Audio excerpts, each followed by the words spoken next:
They laughed when he walked into the adoption agency, a rugged rancher with no family, taking in 3 black foster boys no one wanted. The town turned against him. His business crumbled. Even his own brother called him a fool. But the hardest battles weren't just from outsiders. They were inside his own home, with boys too broken to believe in second chances. Yet, when disaster struck, those same boys stood by him, proving everyone wrong in a way no one saw coming. Now, the people who mocked him are speechless. What happened that made an entire town eat their words? Stay with us to find out. Before we get into the story, comment below where in the world you are watching from today. The evening sun cast long shadows through the kitchen window of Mike Dawson's ranch house. The worn wooden table creaked slightly as he shifted in his chair, cutting into his steak with mechanical movements. His weathered hands moved automatically while his eyes remained fixed on the small TV screen across the room, the flickering light casting a blue glow across his weathered features. These 3 brothers have been in the foster system for nearly 5 years. The reporter's voice carried over the soft country music playing from his old radio, its static-tinged sound filling the otherwise quiet kitchen. Despite numerous placement attempts, they've yet to find a permanent home. Mike's fork stopped halfway to his mouth as the camera panned across 3 young faces. The oldest boy, Darnell, stood slightly in front of his brothers, his stance protective, shoulders squared against the world. The middle child, Jalen, tried to look tough but couldn't hide the wariness in his eyes. His jaw clenched tight against whatever emotions threatened to surface. Little Corey pressed close to his older brothers, his small hand gripping Darnell's sleeve, dark eyes wide with a mixture of fear and hope. The boys have remained together through multiple foster placements, the reporter continued, her voice carrying a note of concern. Social Services is committed to keeping the siblings united, but finding a home willing to take all 3 has proven challenging. Something in Darnell's eyes caught Mike's attention. The boy's expression was carefully controlled, but Mike recognized the look. It was the same one he'd seen in his own reflection countless times as a child, the look of someone who'd learned the hard way not to hope too much, not to trust too easily. It was a look no child should have to wear. The potato on his plate grew cold as the memory hit him like a physical blow. Suddenly, he was 10 years old again, standing in front of that run-down house on Cedar Street. The screen door hung crooked on its hinges, and the summer air was thick with the smell of cigarette smoke and broken promises. The peeling paint and overgrown lawn had told the story of their lives better than words ever could. "I'll be back, kid," his father had said, not even turning around as he walked to his truck, keys jingling carelessly in his hand. "Just need to clear my head." Young Mike had stood there until the sun set, watching the empty street long after his father's truck had disappeared around the corner, the dust settling on the road like his hopes settling into despair. He never saw him again. Mike pushed his plate away, his appetite vanishing. The reporter was still talking, but Mike barely heard her words. He couldn't tear his eyes away from those 3 boys.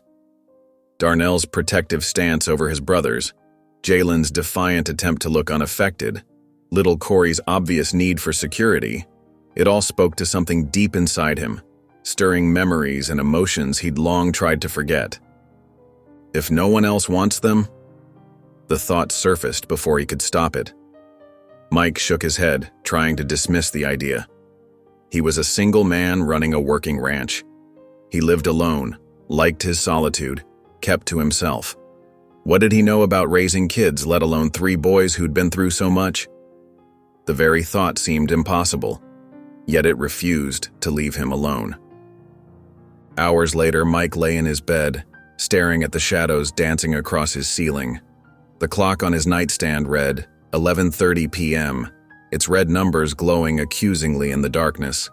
The house creaked and settled around him, its familiar sounds somehow emphasizing its emptiness, each quiet moment feeling heavier than the last.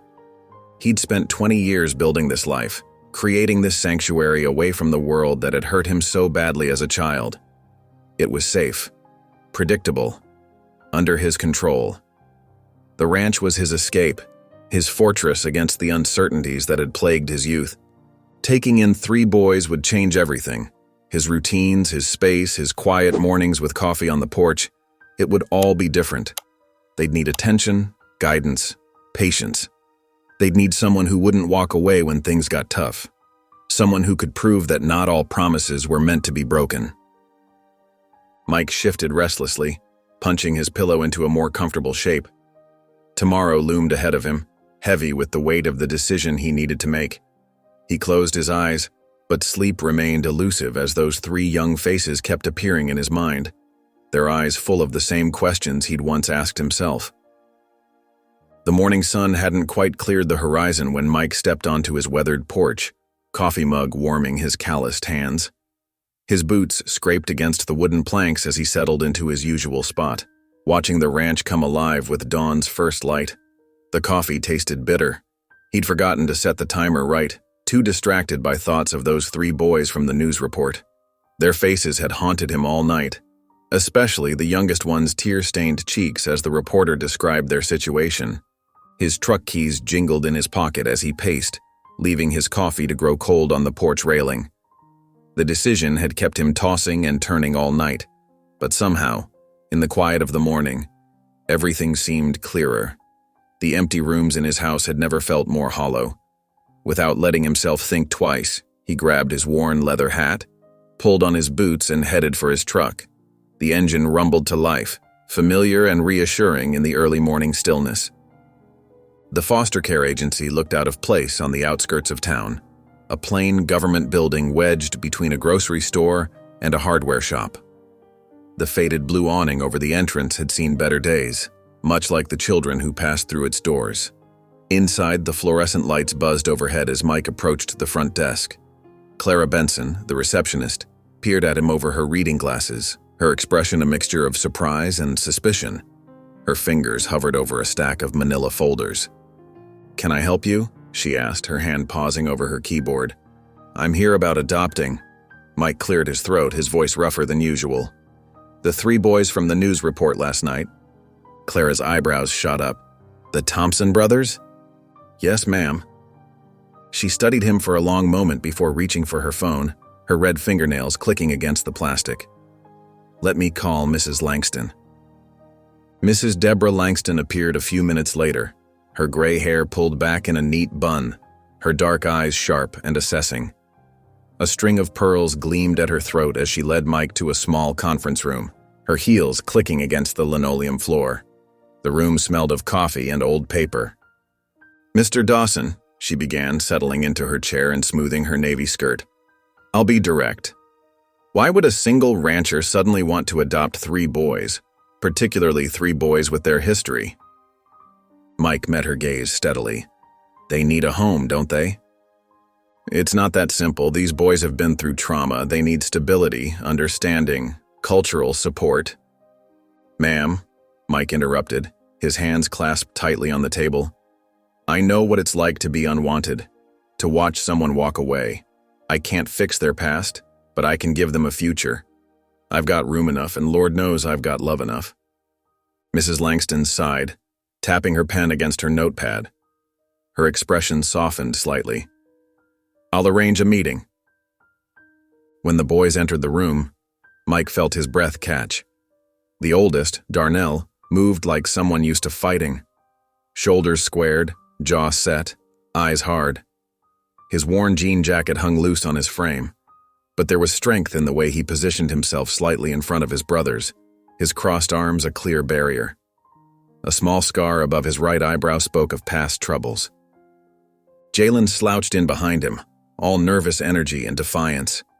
His eyes darted around the room, cataloging exits while his fingers drummed restlessly against his leg. The holes in his sneakers and the frayed edges of his t-shirt told their own story. Little Corey clutched a worn teddy bear half hidden behind Darnell. His wide eyes peeked out occasionally, quickly ducking back when he caught Mike looking. The bear was missing an ear, but the boy held it like it was made of gold. "Boys," Mrs. Langston said, her voice gentler now. "This is Mr. Dawson. He's interested in providing you a home." Mike stood slowly, careful not to make any sudden movements, and extended his hand to Darnell. The teenager stared at it like it might bite him, making no move to accept the handshake. His eyes held years of distrust. Jalen let out an exaggerated eye roll, shifting his weight from foot to foot. "Here we go again," he muttered, shoving his hands deeper into his pockets. Corey disappeared completely behind the chair, only the top of his head and his bear's ear visible. His small fingers clutched the chair's fabric tightly. Mike lowered his hand, keeping his voice steady and warm. "I know this isn't easy, but I'd like to try if you'll let me. My ranch could use some life in it." The next hour passed in a blur of paperwork and signatures, the scratch of pen on paper filling the quiet room. Before he knew it, Mike was walking to his truck, adoption papers tucked under his arm like precious cargo. As he slid behind the wheel, he caught sight of Corey in the rearview mirror, the boy's small face solemn as he watched from the back seat. The morning sun had finally broken through the clouds, casting a golden glow over everything. And for the first time in years, Mike felt like he was exactly where he needed to be. The bell above the feed store door jingled as Mike stepped inside, his boots leaving dusty prints on the worn wooden floor. The usual morning chatter died instantly. Old Bill Thompson's coffee cup froze halfway to his mouth, and Ed Wilson's newspaper crinkled as it lowered just enough for his narrowed eyes to peer over the top. The handful of other regulars scattered around the pot-bellied stove shifted uncomfortably in their chairs. "Morning," Mike said, heading straight for the counter where Sarah, the owner's daughter, stood rigid and wide-eyed. Her fingers nervously twisted the end of her long brown braid. "I need 3 sets of work gloves," he said. "Boys' sizes and some basic supplies. Feed buckets, curry combs, that sort of thing." Someone coughed. It sounded deliberate. Then came the whispers, not quite quiet enough to miss, bouncing off the tin signs advertising horse feed and mineral blocks. Lost his damn mind taking in those boys. Gonna regret it, mark my words. Trouble, plain and simple. Mike's jaw tightened, but he kept his eyes forward as Sarah gathered his supplies, her hands trembling slightly as she stacked everything on the counter. The wooden floorboards creaked under shifting feet as he paid and loaded up his purchases, the paper bag crinkling loudly in the tense silence. Back at the ranch, the morning sun had barely cleared the mountains when Tom O'Reilly's truck kicked up dust in the driveway, the old Chevy's engine coughing and sputtering. The older man's weather-beaten face was pinched with concern as he approached Mike by the barn, his boots scuffing against the gravel. "Heard the news," Tom said, adjusting his worn cattleman's hat, the leather band dark with years of sweat. "You sure about this, Mike? Town ain't gonna like it. People talk, you know how it is out here." Before Mike could answer, 2 of his younger hands, Brett and Casey, came storming up from the corrals, their faces red with anger. "We quit," Brett announced, throwing down his work gloves in the dirt. "Can't work for someone who'd bring those." He caught Mike's dangerous look and swallowed the rest of his sentence, taking an involuntary step backward.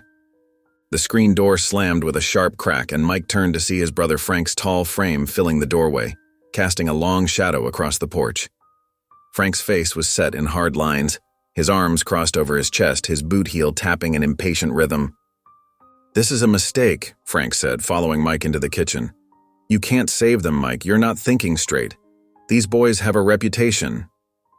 Mike continued putting away groceries, his movements deliberate and calm, each can and package finding its precise place. "Not asking for your opinion, Frank? Well, you're getting it anyway. This isn't some stray dog you can take in. These are my boys now," Mike cut him off, his voice quiet but firm as steel. "That's all there is to it." The kitchen fell silent as evening approached, save for the scraping of forks against plates and the distant lowing of cattle. Mike watched the 3 boys across the table, studying their faces in the warm yellow light of the overhead lamp. Darnell sat with his arms crossed, his plate untouched, his dark eyes challenging. Jalen pushed his mashed potatoes into little mountains, demolishing each one with his fork, his shoulders hunched defensively. Only Corey ate, taking small, careful bites, his eyes darting between his brothers and Mike like he was waiting for something to explode, like he'd seen too many meals end badly. Mike set down his fork with a soft clink. "I didn't take y'all in for show," he said, his voice cutting through the tension like a knife through butter. "You're staying. That's final. Might as well get used to it." Later that night, Mike sat alone on the porch, the wood creaking beneath his rocking chair, the cool night air carrying the scent of sage and pine. The day's events weighed heavy on his shoulders, like bags of feed he couldn't put down. Through the window, he could see the lights still on in the boys' rooms. They weren't sleeping either. Shadows moved behind the curtains, restless and uncertain. A car's engine growled in the distance, growing louder, the sound echoing off the hills. Headlights swept across the front of the house, moving slowly past the ranch, like someone was taking their time to look, just watching. Mike's hand instinctively moved to his hip where his pistol usually sat, finding empty air instead. The old grandfather clock chimed 6 times as Mike walked down the hallway, his boots echoing against the worn wooden floor. The sound reminded him of his own childhood mornings, though he pushed that thought aside. He knocked firmly on each door, his knuckles rapping against the solid wood. "Time to work," he called out, his deep voice carrying easily through the quiet house. 3 very different responses greeted him. Darnell yanked his door open, already dressed in jeans and a flannel shirt, but wearing a scowl that could curdle milk. His dark eyes held a challenge. Jalen's groan from behind his closed door sounded like a wounded bear, followed by the thump of what was probably a pillow hitting the wall. Corey peeked out through a crack in his door, his small face pale with worry, fingers clutching the edge of the doorframe. In the kitchen, Mike handed each boy a fresh pair of work gloves. The leather was stiff and new, the smell rich and earthy, with that distinctive tang of tanned hide. Darnell turned his pair over in his hands, his expression guarded as he tested the flexibility of the fingers. Jalen tossed his onto the scratched wooden table with a dramatic sigh and slumped into his chair. Corey held his like they might bite him, running one tentative finger along the stitching. "First lesson," Mike said, leading them across the dewy grass to the feed barn. "Cattle need breakfast same as people. No exceptions, rain or shine." The morning air was crisp, and their breath came out in small clouds that dissipated in the pale light. Mike demonstrated how to measure feed, showing them the marks on the metal scoop, how to distribute it evenly in the long metal troughs without spilling. The cattle lowed hungrily, their big bodies pressing against the wooden fence, ears forward with interest. Darnell picked up the routine quickly, his natural intelligence showing through. His movements were precise, methodical, like he was memorizing every detail for later. When Mike nodded approvingly at his technique, Darnell turned away and busied himself with the feed bag, but not before Mike caught the flash of pride in his eyes. "This is stupid," Jalen muttered, kicking an empty feed bag with his toe. But he worked steady enough, even if he kicked at dirt clods between tasks, and made a show of how heavy everything was. Corey hung back near the barn door, trembling every time one of the cattle moved too quickly or made a sudden noise. His small hands clutched the red plastic feed bucket so tight his knuckles went white, and his eyes darted between the animals and the nearest escape road. "They won't hurt you," Mike said quietly, keeping his voice low and steady like he would with a spooked horse. But Corey just shrank further behind him, pressing against the weathered barn wall. By lunchtime, the tension in the kitchen could have been cut with a knife. They sat at the scarred oak table, bologna sandwiches and apple slices arranged on mismatched plates between them. The clock ticked loudly in the silence, marking each uncomfortable second. The boys chewed mechanically, shoulders hunched, stealing glances at each other and their new guardian. Finally, Darnell looked up from his half-eaten sandwich, his dark eyes meeting Mike's directly for the first time. There was something both defensive and searching in his gaze. "Why'd you do this?" he asked, his voice hard but with an undercurrent of genuine confusion. His hands clenched slightly around his glass of milk. Mike set down his sandwich, considering his words carefully. The weight of 3 pairs of eyes pressed against him. Because someone had to. The answer hung in the air between them, simple but heavy with meaning. The ticking clock counted out several heartbeats of silence. As the sun began to set, painting the sky in brilliant oranges and pinks, Mike found Corey perched on the bottom rail of the horse paddock fence. The boy's small frame was tense, his sneakered feet hooked behind the lowest board. But he watched the horses with obvious fascination as they grazed peacefully in the evening light, their tails swishing at flies. Mike settled beside him, the old wood creaking under his weight. A cool breeze carried the sweet smell of hay and horses across the paddock. Neither spoke for a long moment, sharing the peaceful quiet. "You'll get used to it," Mike said finally, his voice gentle, careful not to shatter the fragile moment. Corey's whisper was so soft it almost got lost in the evening breeze, carried away with the rustling leaves. Maybe." Through the kitchen window, Darnell stood watching them, his arms crossed over his chest as he leaned against the counter. His usual scowl had softened into something more contemplative, a slight furrow between his brows as he studied the unlikely pair by the fence. His fingers absently traced the leather work gloves he'd set on the windowsill, the same ones he'd been so quick to dismiss that morning. The bell above Rutherford's general store jingled as Mike held the door open for the boys. The familiar smell of leather goods, fresh produce, and sawdust filled the air. But something else hung heavy in the atmosphere. Tension, thick and uncomfortable. The usual warmth of the store felt icy, and the air seemed to crackle with unspoken words. Conversations died mid-sentence. The usual friendly nods Mike received turned to cold stares. Two older men at the counter, regulars Mike had known for years, whispered and shook their heads disapprovingly. The sudden chill was palpable, and it felt like the entire town had turned against them. Jalen's shoulders tensed immediately, his jaw clenched as he caught snippets of whispered words, none of them kind. His eyes narrowed, and his breaths came in short, angry puffs. Darnell's face remained carefully blank, but his hands balled into tight fists at his sides, the only sign of his inner turmoil. Corey pressed closer to Mike, his small frame practically hidden behind the rancher's bulk. His wide eyes darted around, taking in the hostile atmosphere with a mixture of fear and confusion. "Get what you need," Mike said quietly, pulling out a shopping cart. His voice was steady, but his eyes held a hint of concern. "School supplies, clothes, whatever you're missing." They moved through the aisles, the silence following them like a shadow. Darnell methodically selected notebooks and pencils, his movements controlled and precise. He kept his head down, avoiding the stares and whispers. Jalen grabbed things randomly, barely looking at what he chose. His attention was focused on the people watching them, his body language a challenge, daring anyone to say something to his face. Corey wouldn't leave Mike's side to pick anything. He clung to Mike's jacket, his little hands gripping the fabric tightly. At the checkout counter, Nancy Carter's lips pressed into a thin line when she saw them approach. Her eyes skipped right over Mike and his cart full of supplies, landing instead on the customer behind them. She offered a warm smile to the woman, a stark contrast to the coldness she had shown them. "I can help you right here, Mrs. Peterson," Nancy called out, waving the other woman forward. Mike cleared his throat.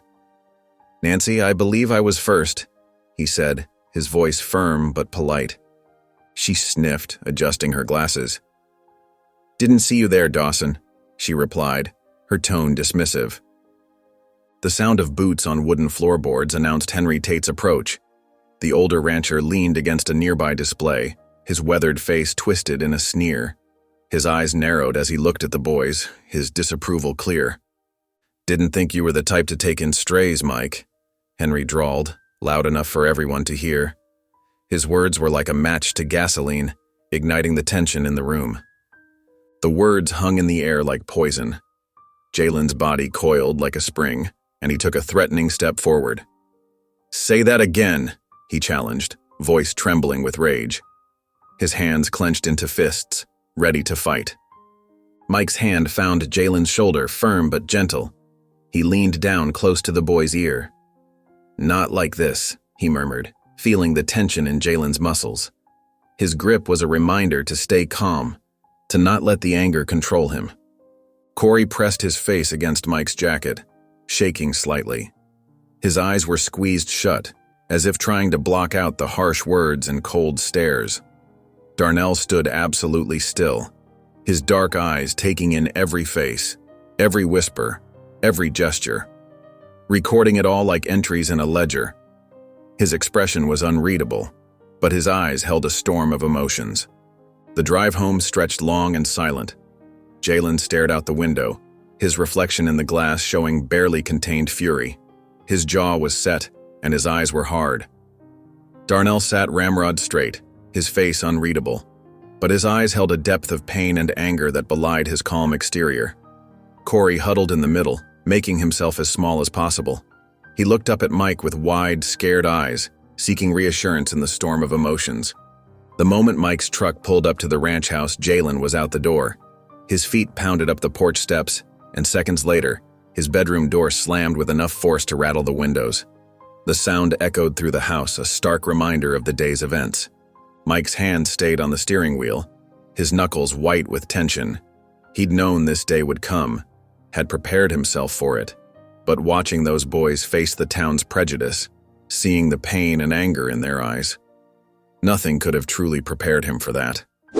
His heart ached for them, and he knew that the road ahead would be filled with challenges, but he was determined to stand by them, to be the support they needed, no matter what.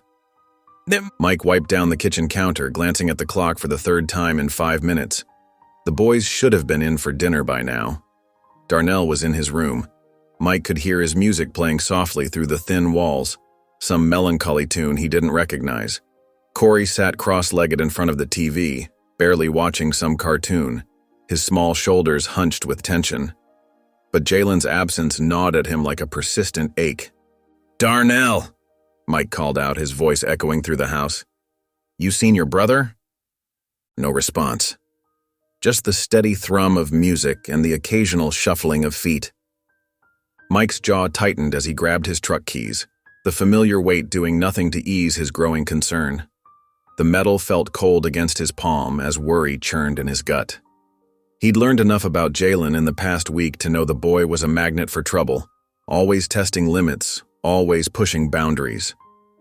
The truck's engine roared to life as Mike pulled out of the driveway, gravel scattering beneath the tires. He cruised past the school with its empty playground, the park where kids usually gathered, and finally spotted a group of teenagers behind Miller's gas station, a known hangout for local troublemakers. There was Jalen, trying to look tough among boys several years older, his stance rigid with false bravado. Mike pulled up, gravel crunching under his tires. "Jalen, get in the truck." His words cut through the evening air like steel. Jalen's face flickered with surprise before hardening into defiance, his chin jutting out. "Or what?" "Or I throw your ass in." Mike's voice was steady, brooking no argument, his eyes locked on the boy. The other boys watched, smirking and nudging each other, waiting to see what would happen. Jalen held Mike's gaze for a long moment, his shoulders tense before finally shoving his hands in his pockets and stalking toward the truck like a wounded animal. Back at the ranch, Mike found Darnell waiting in the kitchen, spoiling for a fight. The teenager's eyes blazed with anger, his fingers drumming against the counter in a nervous rhythm. "You think you can tell us what to do just because you signed some papers?" Darnell spat the words, each one laced with hurt and betrayal. Mike squared his shoulders, meeting the challenge head-on. "That's exactly what I think." "We ain't your sons." Darnell's voice cracked slightly on the last word, betraying the emotion he tried so hard to hide. "Maybe not, but I'm the man who's putting food on the table and a roof over your head. That means you listen." Mike kept his voice firm but level, fighting the urge to reach out. Darnell stormed off, his footsteps thundering up the stairs, each step an accusation. The house finally settled into an uneasy quiet, broken only by the distant sound of crickets. Until a scream pierced the night, sharp and terrified. Mike bolted up the stairs, taking them 2 at a time, his heart pounding. He found Corey thrashing in his bed, tears streaming down his face, trapped in some nightmare. "Don't send us back," Corey sobbed, his small body shaking like a leaf in the wind. "Please don't send us back." Mike sat on the edge of the bed, his hand gentle on Corey's shoulder, steadying him. "I'm not going anywhere, kid." Later, Mike sat alone at the kitchen table, a cup of coffee growing cold between his calloused hands. The clock on the wall read 11:45 p.m., its soft ticking marking time in the silent house. The day's events played through his mind on repeat. Jalen's rebellion, Darnell's anger, Corey's fear. Each boy carrying wounds deeper than he'd imagined, scars that went far beneath the surface. He stared into his coffee, exhaustion weighing heavy on his shoulders like a physical burden. The question he'd been avoiding all week surfaced in his mind. unavoidable now in the quiet darkness. Was he in over his head? The morning sun beat down mercilessly on Mike's shoulders as he hammered the last nail into the fence post. Sweat trickled down his neck and soaked through his shirt, and his muscles ached from the repetitive motion. He'd been at it since dawn, determined to finish the repairs before the heat became unbearable. The sound of tires crunching on gravel made him look up. Tom O'Reilly's old pickup truck kicked up clouds of dust as it rolled to a stop near the fence line. The weathered ranch hand's face was grim as he stepped out, clutching a crumpled newspaper in his calloused hands. His boots dragged heavily in the dirt like he was carrying bad news along with that paper. "You see this?" Tom held up the paper, his voice tight with concern. His hands were shaking slightly. Mike squinted at the bold headline splashed across the front page. "Texas rancher adopts black boys. Publicity stunt or tax break." His jaw clenched so hard it hurt, teeth grinding together.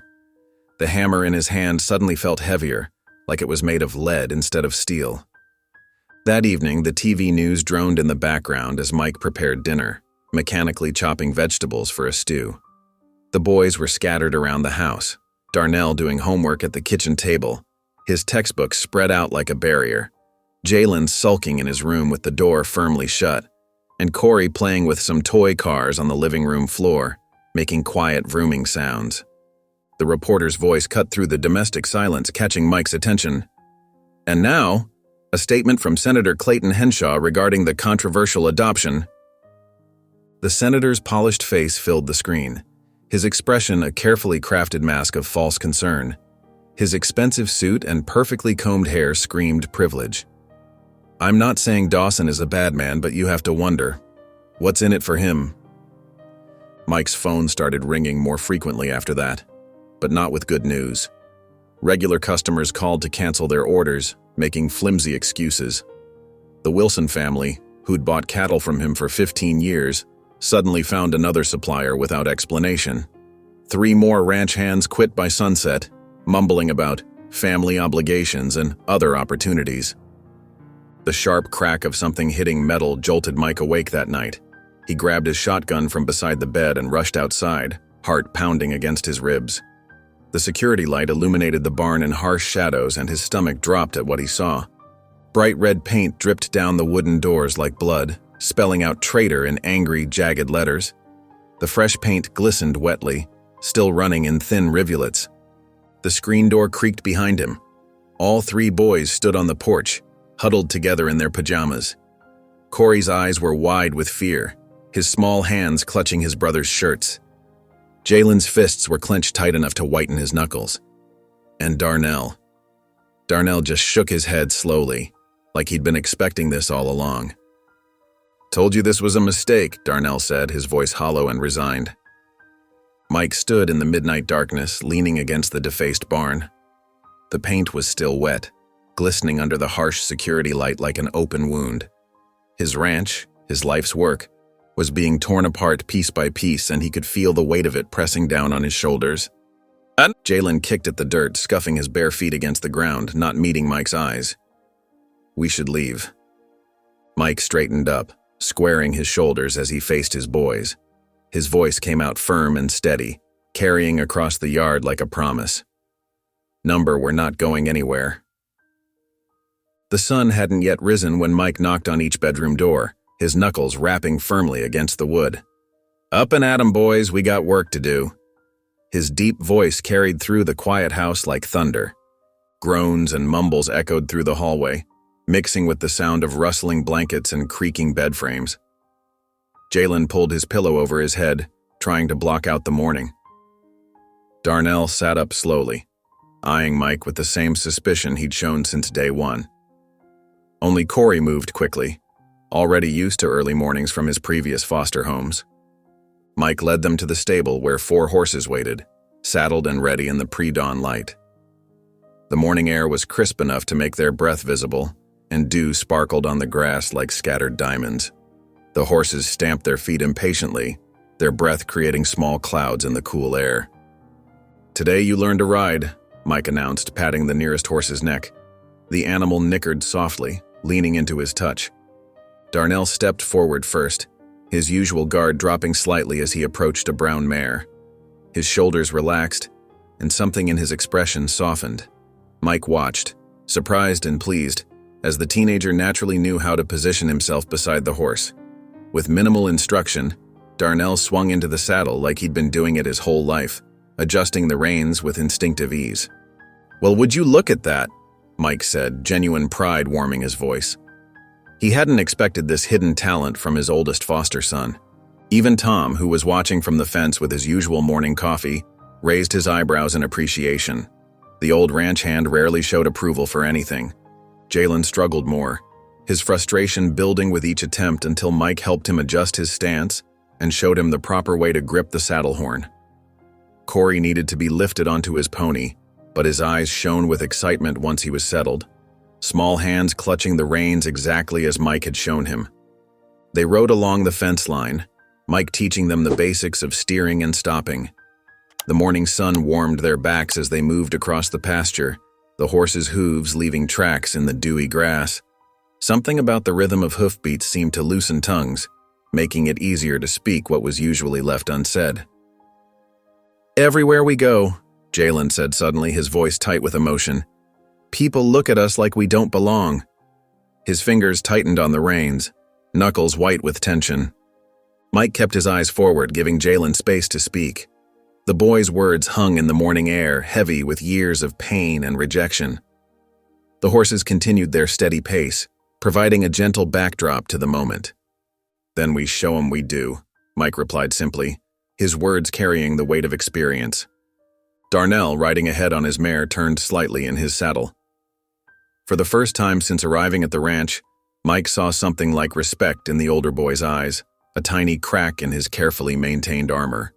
Corey's pony trotted alongside Mike's horse, and the youngest boy's face broke into an unexpected smile, the first real one since arriving at the ranch. The sight made Mike's chest tighten with an emotion he wasn't quite ready to name. Later, as they unsaddled the horses in the stable's warm dimness, Mike gathered the boys around him. The morning's ride had changed something between them, created a tiny crack in the walls they'd built. The horses munched contentedly on hay in their stalls, providing a peaceful backdrop. "Listen up," he said, looking each boy in the eye, making sure they understood the weight of his words. "No matter what happens, I'm standing by you. That's a promise." The words felt right, solid as the ground beneath their feet. That evening, they sat around the kitchen table, steam rising from their plates. The usual tension was gone, replaced by something lighter, more familial. Darnell passed the potatoes without being asked, his movements relaxed. Jalen actually answered when Mike asked about his day, offering more than his usual grunt. Corey swung his legs under his chair, humming quietly as he ate, completely at ease. Outside, coyotes began their nightly chorus, their howls echoing across the darkening ranch like an ancient song. Mike listened to their wild songs, knowing the real threats weren't out there in the wilderness. They were in town, in the whispered doubts and sidelong glances, waiting to see him fail with these boys. He watched his new family eating together, finally comfortable enough to share the same space without bristling. The kitchen light cast a warm glow over their faces, making the moment feel almost sacred. No, he thought firmly, jaw set with determination. He wouldn't let them win. These boys were worth fighting for. The morning air was still cool when Mike stepped onto his front porch, coffee mug in hand, the steam rising in delicate wisps against the dawn light. He almost didn't notice Darnell sitting there, his lanky frame hunched over what looked like an old book, fingers tracing the worn edges of the pages. "You're up early," Mike said, keeping his voice neutral. He'd learned that pushing too hard only made Darnell retreat further, like a spooked colt backing away from an outstretched hand. To his surprise, Darnell spoke first. "I want to be a vet." His voice was quiet but clear, eyes still fixed on the book, an old veterinary manual Mike kept in the study, its spine cracked from years of use. Mike raised an eyebrow. "Yeah?" Darnell nodded, turning a page carefully. "Always liked animals more than people." He paused, then added softly, "They don't judge you. They just know who you are." Later that day, Mike's truck bumped along the county roads toward the administration building, the old pickup's familiar rattles filling the tense silence between them. The waiting room was stark and unwelcoming, with hard plastic chairs lined up against beige walls, fluorescent lights humming overhead. Other applicants sat with their parents, all of them stealing glances at Darnell, their whispers barely concealed behind cupped hands. A woman in a crisp blazer called the next person forward, her voice echoing in the sterile space. When it was their turn, Darnell approached the counter, application in hand, his shoulders squared despite his nervousness. The woman barely looked up, her fingers continuing to tap at her keyboard, the sound sharp and dismissive. "Drop it in the box," she said flatly, gesturing to a plastic tray with perfectly manicured nails. Mike watched Darnell's shoulders tense, but the boy stayed quiet, placing his carefully prepared application in the tray, each page filled out in his neat, determined handwriting. The rejection letter arrived 3 days later. Mike found it in the mailbox, the official seal of the county veterinary program stamped on the corner like a brand. Inside was a single paragraph of cold, formal language expressing regret that they couldn't offer Darnell a place, not even bothering to explain why. Darnell read it twice, his face carefully blank. But Mike saw the slight tremor in his hands, the way his jaw clenched, the subtle signs of disappointment he'd learned to recognize. "They didn't even look at my file," Darnell muttered, still staring at the paper, his voice barely above a whisper. Mike felt his own jaw tighten as he looked at the letter, anger burning in his chest.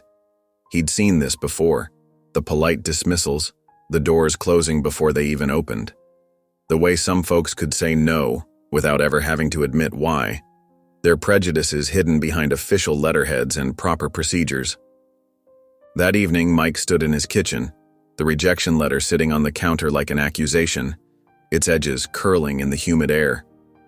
Darnell sat at the table, his usual mask of indifference firmly in place, but Mike could see the hurt underneath, in the way he picked at his dinner without eating.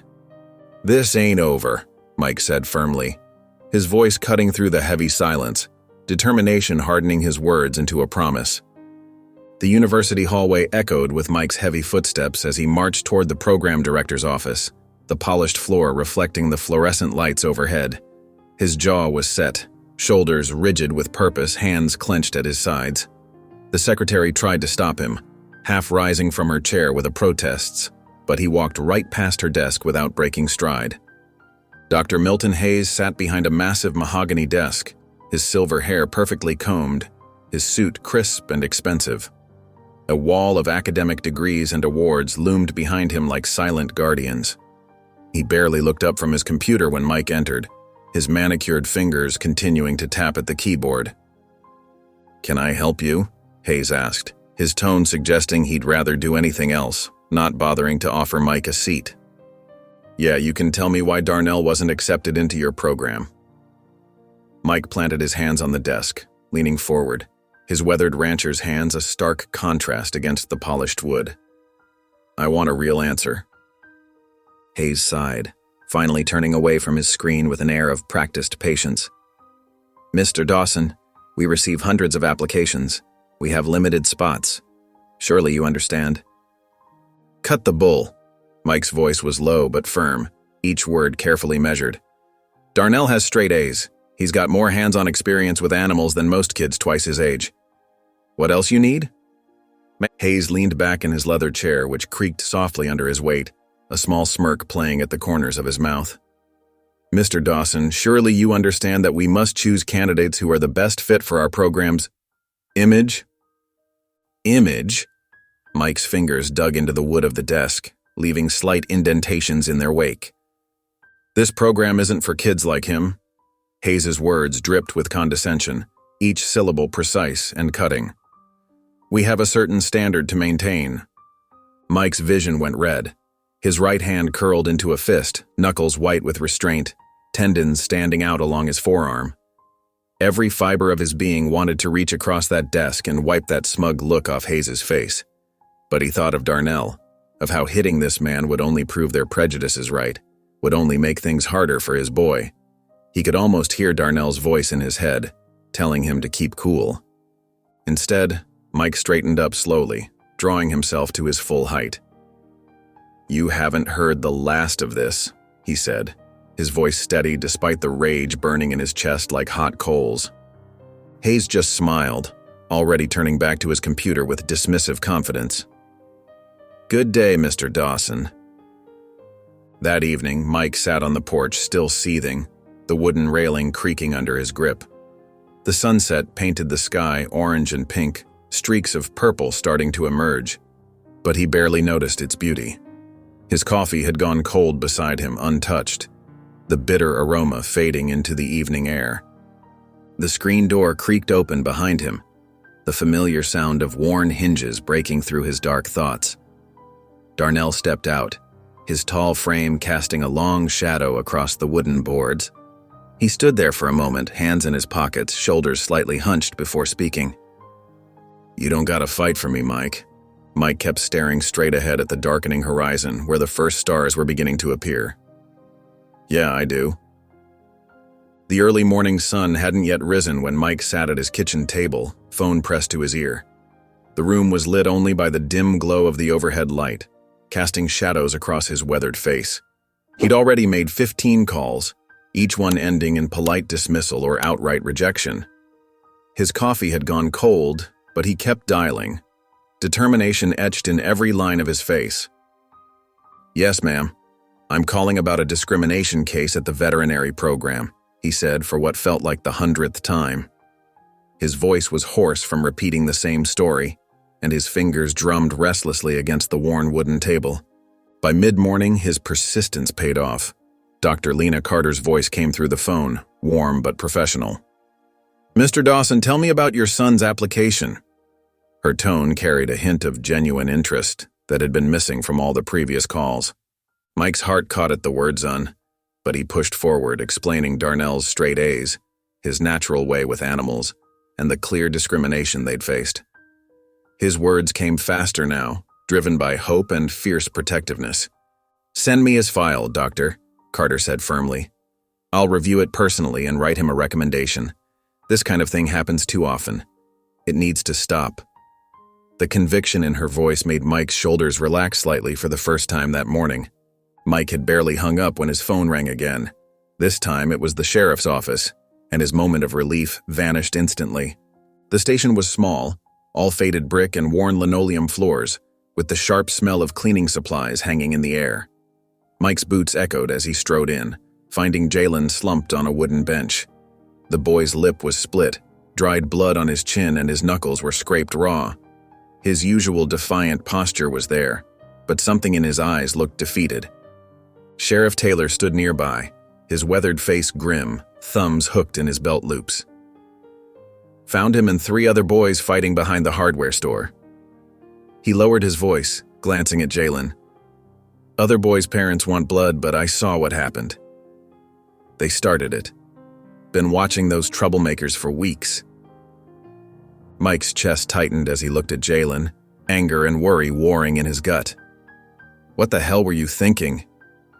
Jalen glared at the floor, then spat blood onto the linoleum. "Thinking I was tired of keeping my head down." His words carried years of bottled-up frustration. Sheriff Taylor sighed, adjusting his belt. "Not pressing charges, but this can't keep happening." His expression was sympathetic but firm. Mike grabbed Jalen's arm, perhaps a bit too roughly, and led him out to the truck. The drive home was silent except for the crunch of gravel under tires and the occasional hiss of pain from Jalen. The setting sun painted the sky orange, casting long shadows across the ranch land, turning everything into shades of gold and darkness. Finally, Jalen spoke, his voice barely above a whisper, cracking slightly. "Why'd you pick us?" Mike kept his eyes fixed on the road ahead, his hands tight on the steering wheel, knuckles white against the worn leather. "Because no one else would." The words hung heavy in the air between them as they drove on through the gathering darkness, the old truck's engine humming steadily beneath them. The morning sun beat down mercilessly on Main Street as Mike's boots clicked against the worn sidewalk. Sunday was usually quiet in town, with most folks at church or enjoying family time, but today the whispers followed him like persistent shadows. He adjusted his hat, keeping his eyes firmly forward as he approached Daniels' feed store, the same place he'd been buying supplies for 20 years, back when old man Daniels' father still ran the place. The brass bell above the door chimed its familiar welcome as he entered. Mr. Daniels stood behind the wooden counter, his wiry frame tense as a coiled spring, fingers drumming nervously on the scratched surface. The old man's face hardened when he saw Mike, lips pressing into a thin, hostile line. "Morning," Mike said evenly, placing his carefully written supply list on the counter between them. Mr. Daniels didn't move. His weathered hands gripped the edge of the counter until his knuckles turned white, tendons standing out like rope beneath his skin. "I don't do business with traitors," he sneered, his voice dripping with contempt, each word carefully chosen to wound. Mike's jaw tightened, but his expression remained neutral, years of practice keeping his emotions in check. He'd known these people his whole life, gone to their summer barbecues, helped them during the worst droughts, fixed their broken fences in the dead of winter. Now they looked at him like he was a dangerous stranger. Without a word, he picked up his list and walked out, letting the door swing shut behind him. Main Street felt different now, alien and unwelcoming. People who used to wave cheerfully now crossed hurriedly to the other side, their faces turned away. Others whispered behind their hands, their eyes following him with judgment and suspicion. Mrs. Peterson, who'd brought him homemade chicken soup when he had the flu last winter and fussed over him like a mother hen, hurried her grandchildren away as he passed, clutching their small hands tightly. When Mike pulled up to the ranch later that morning, the gravel crunching under his truck's tires, he found Frank's mud-splattered pickup parked in the drive. His older brother leaned against the hood, arms crossed over his chest, watching him approach with storm clouds in his eyes. "Heard about Daniels," Frank said, his voice gruff with disapproval. "It ain't just him, Mike. Thompson's talking about canceling your cattle contracts. Baker won't sell you hay anymore. Word's spreading fast." Mike walked past his brother, heading toward the weathered barn. Frank followed, boots heavy on the ground. "You're losing everything for these kids," Frank continued, his boots crunching on the gravel like breaking bones. "Your business, you're standing in town, everything Dad built up from nothing. Didn't have much to lose." Mike cut him off, his voice steady and certain. Frank grabbed his arm roughly, spinning him around. They stood nose to nose, the same stubborn Dawson blood running through their veins, the same fire in their eyes. "You can still fix this. Let them go. Send them back before it's too late. Nobody would blame you." Mike jerked his arm free, taking a threatening step toward his brother. "Get off my land, Frank. You're throwing away your whole life for 3 kids who ain't even yours. 3 street kids who will probably run first chance they get." "I said get off my land." Frank stared at him for a long moment, searching his younger brother's face for any sign of doubt or weakness. Finding none, he shook his head in disgust and walked back to his truck. The engine roared to life like an angry beast, and dust billowed behind his tires as he drove away, leaving tire tracks in the gravel. Mike stood motionless in the yard until sunset, watching the sky transform from clear blue to blazing orange to deep purple. The evening brought a sharp chill, but he barely noticed it seeping through his jacket. Inside the house, he could hear the boys moving around, Corey's quiet, careful footsteps, Jalen's rap music floating down the stairs, Darnell's patient voice helping his little brother with homework. His new normal. His choice. The evening sun cast long shadows across the town hall's parking lot as Mike pulled his truck into an empty space. His weathered boots crunched on gravel as he stepped out, taking in the crowd filing through the building's double doors. The murmur of voices carried across the lot, along with sideways glances and whispered comments. Inside, the wooden floors creaked under his steps. The bustling conversation died instantly, like someone had flipped a switch. Rows of familiar faces turned to stare, some with open hostility, others avoiding his gaze entirely. The room smelled of coffee and tension. Senator Clayton Henshaw stood at the podium, his expensive suit and practiced smile a stark contrast to Mike's work-worn jeans and flannel shirt. The fluorescent lights gleamed off Henshaw's silver hair as his smile widened. "Folks, we need to talk about protecting our town's future." Henshaw's voice carried smoothly through the speakers. Mike took a seat in the back row, folding his arms across his chest. The meeting quickly devolved into exactly what Mike had expected. Henshaw's words dripped with false concern as he detailed the growing problems in their community. "We all saw what happened with his boy fighting last week. This is just the beginning." Henry Tate's chair scraped against the floor as he stood, his face red with emotion. "We've all seen what happens when you bring in the wrong kind. It never ends well." Murmurs of agreement rippled through the crowd. Mike's fists clenched in his lap, but he kept his face neutral. He'd learned long ago that sometimes the hardest thing was just sitting still and listening. The accusations flew, each one hitting like a physical blow, but he didn't flinch. Finally, Henshaw turned his practiced politician's smile directly at Mike. "So, Mike, how much are they paying you to be a savior?" The room went quiet as Mike stood. His boots echoed on the wooden floor as he walked deliberately to the podium. Henshaw stepped aside, that smug smile still playing on his lips. Mike gripped the edges of the podium, his voice steady and clear. "I ain't making a damn cent, but you know who is? Every man in this town who lets kids like mine fall through the cracks and does nothing." He watched faces in the crowd shift, some uncomfortable, others thoughtful. "Ain't about race, ain't about politics, it's about whether or not we're the kind of town that leaves kids to rot, or the kind that stands up." The silence that followed felt heavy enough to touch. Then, somewhere in the middle of the room, a single person started clapping. A few others joined in, though many faces had hardened into masks of disapproval. As Mike walked out into the cool night air, Henshaw's voice carried from the doorway behind him. "Watch your back, Dawson. You're making dangerous choices." The morning sun filtered through the kitchen window as Darnell stood at the counter, letter trembling slightly in his hands. His face remained carefully blank, but Mike noticed the subtle change in his shoulders, the way they straightened just a bit more than usual. "Second chance," Mike said simply, pouring his coffee. Darnell nodded, still staring at the paper. "Dr. Carter, she really pushed for this. She believes in giving folks a fair shot." Mike took a careful sip. "And she knows talent when she sees it." Before Darnell could respond, the sound of tires on gravel drew their attention. A sleek black SUV pulled up to the ranch house, and out stepped Dr. Lena Carter herself. She was tall and dignified in pressed slacks and a crisp white shirt, her gray-streaked hair pulled back in a neat bun. "Mr. Dawson," she called out, extending her hand as Mike stepped onto the porch. "You're stirring up quite the hornet's nest around here." Mike shrugged, shaking her hand firmly. "Guess that makes two of us."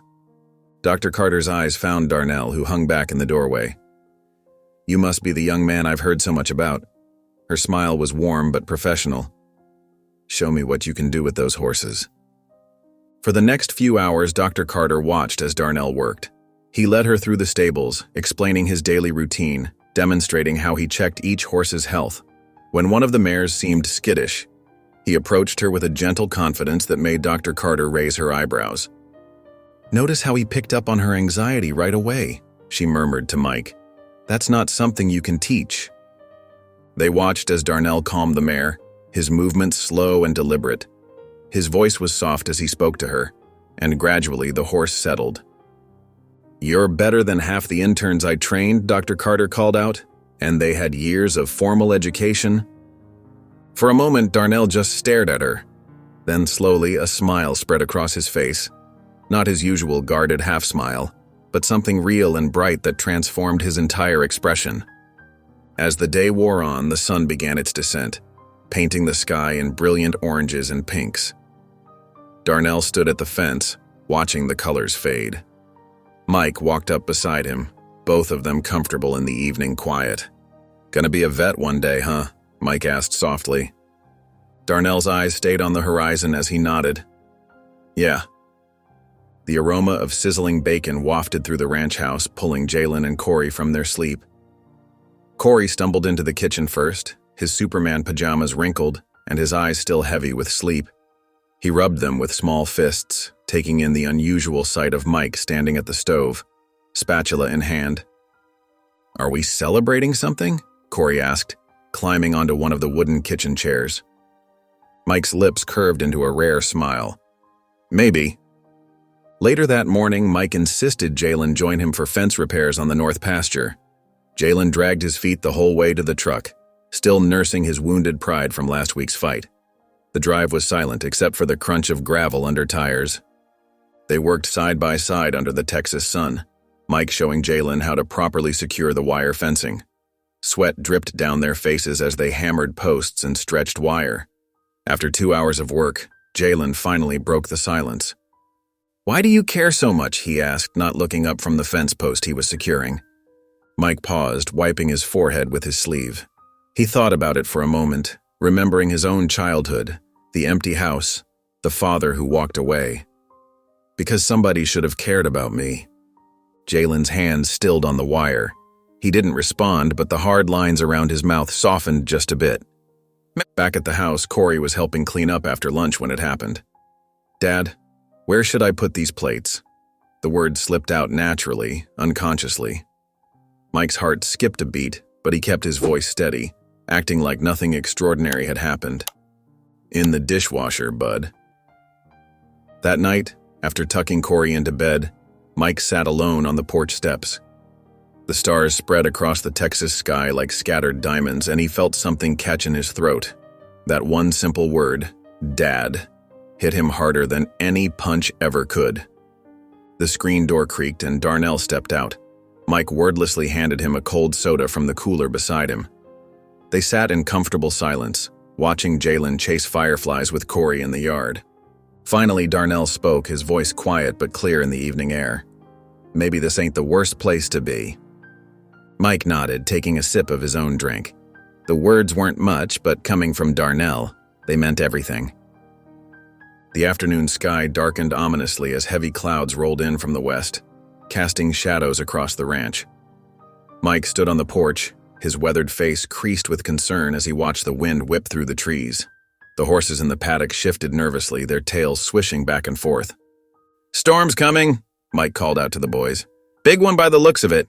We need to secure the barn." Darnell nodded, already moving toward the structure. Jalen followed, while Corey trailed behind, clutching his worn stuffed bear.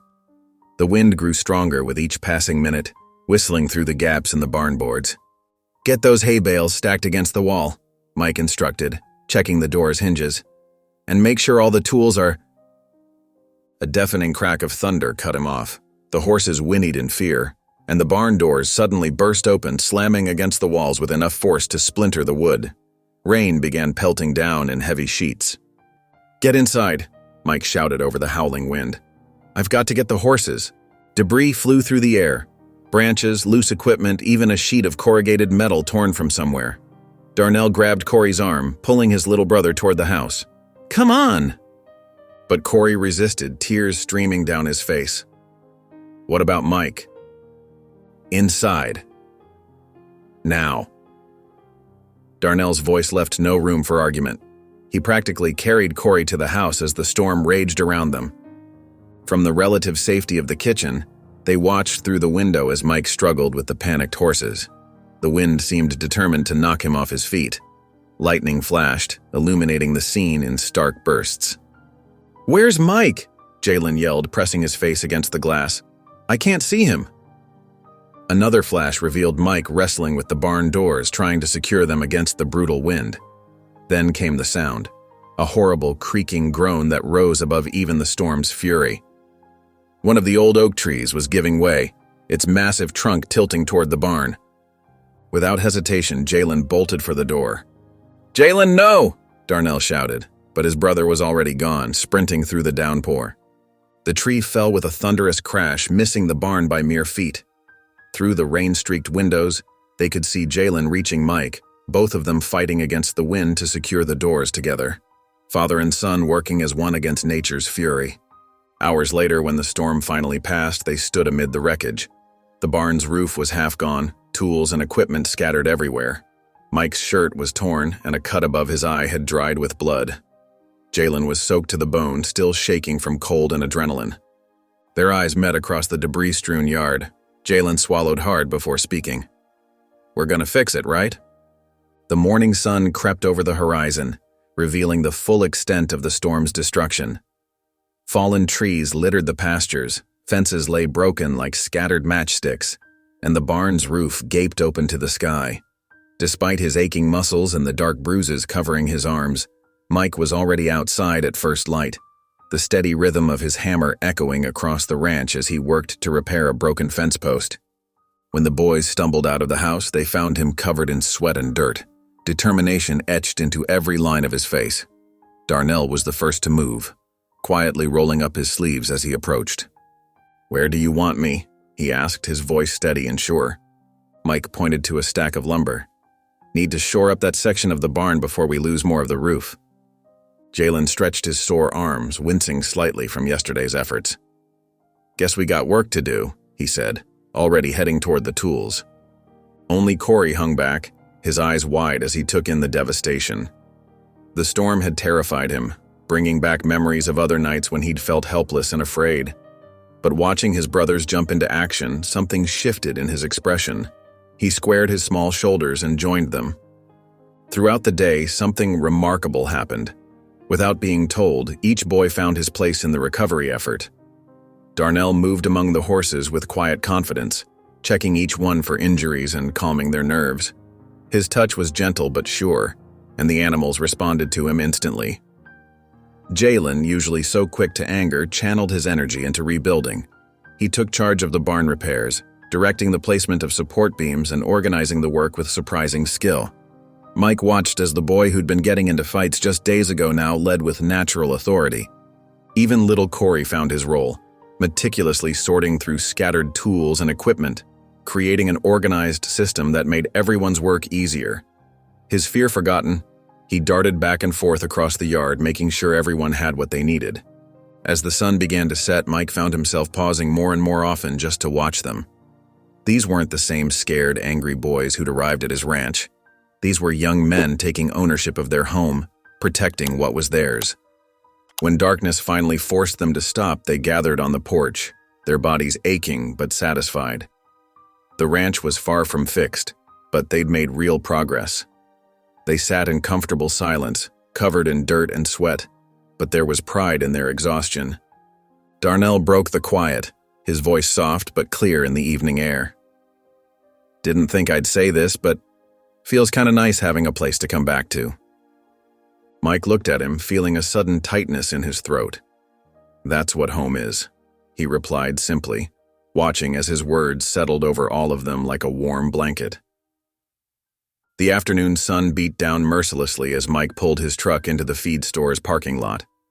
His boots crunched on gravel as he walked toward the entrance, mentally calculating what supplies they'd need to replace after the storm. The bell above the door chimed as he stepped inside, but the usual friendly atmosphere had turned cold. Mr. Daniels stood behind the counter, his weathered face hard as stone. When Mike approached with his list, the old man didn't even look at it. "Take your business somewhere else, Dawson." The words came out sharp and final. Mike's fists clenched at his sides, knuckles white with restraint. He could feel the stares of other customers burning into his back. The anger rose in his chest like a tide, but he fought it down. Starting a fight wouldn't help the boys. "These supplies ain't for me," Mike said quietly. "They're for the animals." "Don't care who they're for," Daniels spat. "We don't serve your kind here anymore." The rejection followed Mike across town. At the bank, Mrs. Henderson, who'd known him for 20 years, couldn't meet his eyes as she denied his loan application. "I'm sorry, Mike," she mumbled, shuffling papers. "The board considers you too much of a risk now." By evening, exhaustion had settled deep in Mike's bones. He sat at the kitchen table, bills spread out before him, the numbers blurring together. The ranch's accounts were running dry, feed costs were mounting, and repairs from the storm had drained what little cushion he'd had. Maybe Frank was right. The words slipped out in a whisper as he gripped his forehead. A floorboard creaked behind him. Mike turned to find Darnell standing in the doorway, his expression unreadable. "You're not giving up, are you?" Darnell's voice was quiet but intense. Mike looked at him, feeling the weight of everything pressing down. The unpaid bills, the hostile town, the responsibility of 3 growing boys who needed more than just a roof over their heads.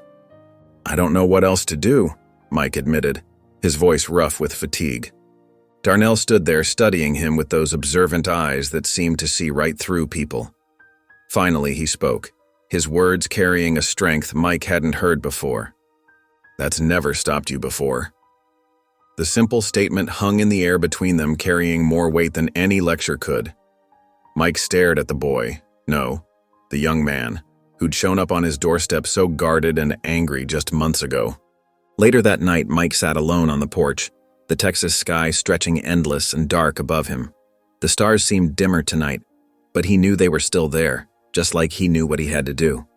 Quitting wasn't an option, not anymore. The morning sun filtered through the dusty windows of Mike's study as he sorted through bills at his desk. A soft knock made him look up. Jalen stood in the doorway, shifting his weight from foot to foot, looking uncharacteristically nervous. "I got an idea," Jalen said, his voice quiet but determined. Mike raised an eyebrow, setting down his pen. It was rare for Jalen to seek him out, let alone volunteer ideas. "Yeah?" Jalen stepped into the room, his confidence growing as he spoke. "We could host a rodeo event here at the ranch, charge entry fees, sell food, maybe get some local sponsors." His words came faster now, excitement building. "People around here love rodeos. Even if they don't like us, they'll come for the competition." Mike chuckled, shaking his head in disbelief. "You serious?" Jalen shrugged, but his eyes held a fierce determination. "It's Texas. People love a good rodeo." The idea took root quickly. Within days, they were putting up flyers in neighboring towns, spreading word through social media, and preparing the ranch. Darnell helped organize the logistics while Corey designed simple posters with surprising artistic skill. Frank Dawson's truck rolled up one afternoon as they were setting up the arena. He stepped out, taking in the preparations with a skeptical sneer. "You think these people are going to come support you?" Frank scoffed, gesturing at the makeshift stands they were building. Jalen, who was testing the gates, turned to face Frank. A confident smirk played across his face. "Guess we'll find out." On the day of the rodeo, trucks and cars began arriving early. Some faces were familiar from town, others were strangers drawn by the promise of competition. The atmosphere was tense at first, but as the events began, the excitement of the rodeo took over. Jalen, who had been practicing secretly for weeks, entered several events. In the calf roping competition, he moved with a natural grace that drew gasps from the crowd. His timing was perfect, his technique flawless. During the bronc riding, he stayed mounted longer than anyone expected, earning whoops and cheers from even the most reluctant spectators. Event after event, Jalen dominated. His raw talent, combined with the hours he'd spent working with the ranch's horses, paid off. People who had come to whisper and judge found themselves standing and cheering instead. By sunset, Jalen had won 3 events and placed second in 2 others. More importantly, the entry fees, concessions, and donations had brought in enough money to rebuild the barn, and then some. As the crowds thinned and the day wound down, Mike and Jalen sat by a small bonfire behind the house. The stars twinkled overhead, and the cool night air carried the lingering excitement of the day. Jalen stared into the flames, his voice barely above a whisper. "Thanks, Dad." Mike's hand found Jalen's shoulder, squeezing gently. He didn't speak. Couldn't speak past the lump in his throat. But his misty eyes said everything words couldn't. The afternoon sun hung low in the Texas sky as Corey perched on the wooden fence, his small fingers gripping the rough boards. His eyes followed the horses grazing in the pasture, a mix of wonder and fear playing across his young face. Mike watched him for a moment before walking over, his boots crunching on the dry grass. "Want to give it a try?" Mike asked softly, leaning against the fence beside him. Corey's shoulders tensed. "What if I fall?" Mike knelt down, meeting the boy's anxious eyes. "Then you get back up." For weeks, Corey had kept his distance from the horses, content to watch from afar while his brothers rode.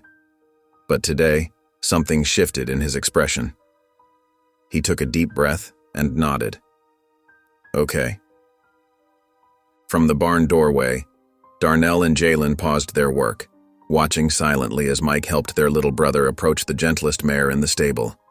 She was an old quarter horse named Sugar, patient and steady. Mike's strong hands lifted Corey onto Sugar's back. The boy's fingers clutched the reins so tight his knuckles went white. His breathing came quick and shallow. Easy now, Mike soothed, keeping one hand on Sugar's bridle. She can feel when you're nervous. Just breathe. Corey nodded, trying to calm himself. Sugar took a few steps forward, her movements slow and careful. Mike walked alongside them, never letting go. That's it, Mike encouraged. You're doing great. After a few minutes, Corey's death grip on the reins began to relax.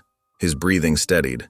Sugar maintained her gentle pace, and gradually, a smile spread across Corey's face. I'm doing it, he exclaimed, wonder replacing fear in his voice. Mike couldn't help but beam. Yeah, you are. They made 2 full circles around the corral, Corey growing more confident with each step. By the time the sun started setting, painting the sky in brilliant oranges and pinks, his face was glowing with accomplishment. Mike helped him slide down from Sugar's back. The moment Corey's feet touched the ground, he wrapped his arms around Mike's waist in a fierce hug. Mike ruffled the boy's hair, fighting back the emotion tightening his throat. Proud of you, kid. He squeezed Corey's shoulder gently. Damn right we are. The morning sun had barely crept over the horizon when Mike spotted the envelope in the mailbox. His heart skipped a beat when he saw the return address, the veterinary program. He walked back to the house, holding the letter carefully. Darnell sat at the breakfast table, pushing eggs around his plate. When Mike placed the envelope in front of him, the fork clattered against the ceramic. It's here, Mike said quietly. Jalen stopped mid-bite, and Corey's eyes went wide. The kitchen fell silent except for the old clock ticking on the wall. Darnell stared at the envelope like it might bite him. Well? Jalen prompted. You gonna open it or what? Darnell's hands trembled slightly as he picked up the envelope. He took a deep breath, then tore it open. His dark eyes moved across the page, reading each word carefully. The silence stretched on, becoming almost unbearable. Finally, he exhaled sharply. I got in. For a moment, no one moved. Then Jalen let out a whoop that probably scared the chickens outside. He jumped up and caught Darnell in a playful headlock. I knew it! I knew you could do it! Corey started bouncing up and down, his face split with a huge grin. You're gonna be a real doctor! Veterinarian, Darnell corrected automatically, but he was smiling too. Mike just stood there watching his boys celebrate. Pride swelled in his chest until he thought it might burst. This was what he'd been fighting for. Moments like this. Later that day, Mike drove Darnell into town to buy supplies for the program. They needed new boots, some textbooks, and proper work clothes. As they walked into Wilson's Western Wear, Mike heard the whispers. A man near the boot display muttered under his breath, "Didn't think one of them would make it." Mike's fists clenched instinctively, but before he could react, Darnell surprised him. "Didn't think I would either," Darnell said with a smirk. His voice was calm, confident. The words that would have once cut deep now seemed to roll right off him. They spent the afternoon picking out supplies, Darnell carefully selecting each item. His movements were purposeful, like a man who knew exactly where he was going. As night fell, Darnell sat on the porch steps staring up at the stars. Mike walked out carrying 2 bottles, a beer for himself and a root beer for Darnell. He handed the root beer to his son and settled down beside him. Guess you're going places, huh? Mike said softly. Darnell nodded, rolling the bottle between his palms. Guess so. But there was a slight hesitation in his voice that Mike couldn't miss. The phone's sharp ring cut through the quiet morning air. Mike had just finished pulling on his boots when Sheriff Taylor's urgent voice came through the line. You need to get into town. Now. Mike's stomach dropped. He'd known this day was coming. What's wrong, Taylor? Just get here, the sheriff replied, his tone grim. The boys were already up, getting ready for their morning chores. Stay here, Mike ordered, grabbing his keys. But Darnell shook his head. We're coming with you. The drive into town was tense, dust kicking up behind Mike's truck. When they pulled up to the mayor's office, Mike's jaw tightened. Frank Dawson stood there with Senator Clayton Henshaw and a group of men in suits, all wearing smug expressions. Well, Henshaw drawled. The whole family came out. Frank stepped forward, waving a stack of papers. You've caused enough trouble, Mike. This town don't want you or those boys here. Mike felt the rage building in his chest as Frank explained their petition to seize his land. They'd found some obscure ordinance, claimed he was violating property codes. It was all garbage, but with Henshaw's influence. Mike stepped forward, his fists clenched so tight his knuckles went white. But before he could move, 3 figures stepped in front of him. "You ain't taking our home," Jalen said, his voice steady and strong. Darnell crossed his arms, standing tall beside his brother. Even little Corey planted his feet firmly on the ground. Frank's confident expression faltered. These weren't the same scared boys from months ago.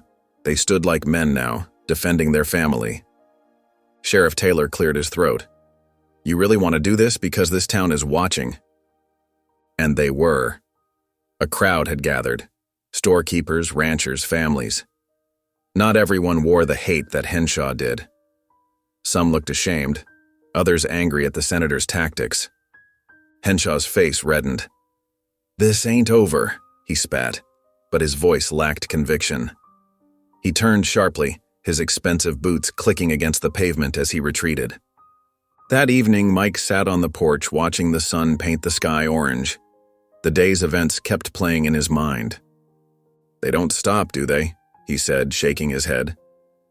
Darnell leaned against the railing, a hint of a smile playing at his lips. "Neither do we." The phone rang early Saturday morning, catching Mike off guard. He answered to find Barbara Wilson, the director of the Texas Cattlemen's Association, on the line. Her voice was warm but professional. "Mr. Dawson, we've been following your story, particularly about your eldest boy, Darnell. We'd like to invite him to speak at our annual banquet next weekend." Mike's eyebrows shot up. The Cattlemen's Association banquet was one of the biggest events in Texas ranching. Politicians, wealthy landowners, and industry leaders would all be there. "Hold on," Mike said. "Let me talk to him." He found Darnell in the barn, checking on a mare's injured leg. When Mike told him about the invitation, Darnell's face darkened. "No way," he said flatly, turning back to the horse. "No one in that room wants to hear from me." Mike leaned against the barn door, watching his son work. The gentle way Darnell handled the mare, the confidence in his movements. This was what people needed to see. "Then you make 'em listen," Mike said simply. Darnell's hands stilled. He stared at the ground for a long moment before slowly nodding. That evening, they all piled into Mike's truck. Jalen had borrowed one of Mike's old suits, while Corey wore his Sunday best. Darnell sat rigid in his new blazer, clutching a piece of paper with his speech. The banquet hall was massive, with crystal chandeliers and elaborate flower arrangements on every table. As they walked in, conversations died. Heads turned. Whispers followed them across the room. Senator Clayton Henshaw stood near the bar, his face unreadable as he watched them find their seats. The smell of expensive perfume and leather filled the air as Texas's elite mingled around them. Several speakers took the stage, droning on about tradition, heritage, and the future of ranching. Darnell's leg bounced nervously under the table. Mike placed a steady hand on his shoulder. Finally, the announcer's voice boomed through the speakers. "And now, please welcome our special guest speaker, Darnell Jackson Dawson." The room fell silent. Darnell stood slowly, straightening his jacket. For half a second, he hesitated, looking back at his family. Jalen gave him a subtle nod. Corey flashed a thumbs up. Mike just smiled, confidence radiating from his eyes.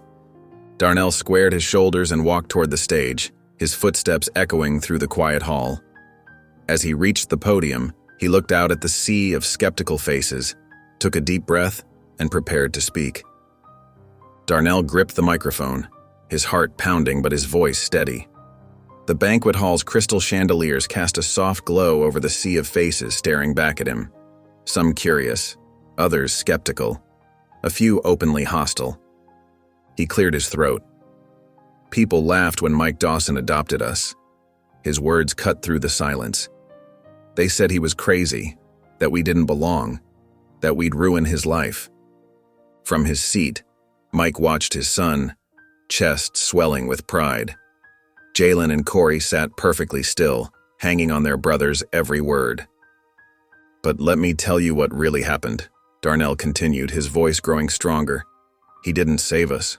We saved each other, A few murmurs rippled through the crowd. Senator Henshaw shifted uncomfortably in his chair. He taught us that family isn't about blood, it's about who shows up. Darnell's eyes swept across the room. When everyone else walked away, Mike Dawson walked toward us. When others saw problems, he saw potential. The room remained silent, but the energy had shifted. People who had been avoiding eye contact now looked up, engaged. He gave us a home, and we built a future. Darnell turned, looking directly at Senator Henshaw. His voice carried a quiet strength that commanded attention. And now, the people who doubted us are the ones sitting in silence. For a moment, no one moved. Then, from somewhere in the back, a single person began to clap. The sound spread like a wave. First a few scattered applause, then more, until the entire room erupted in thunderous approval.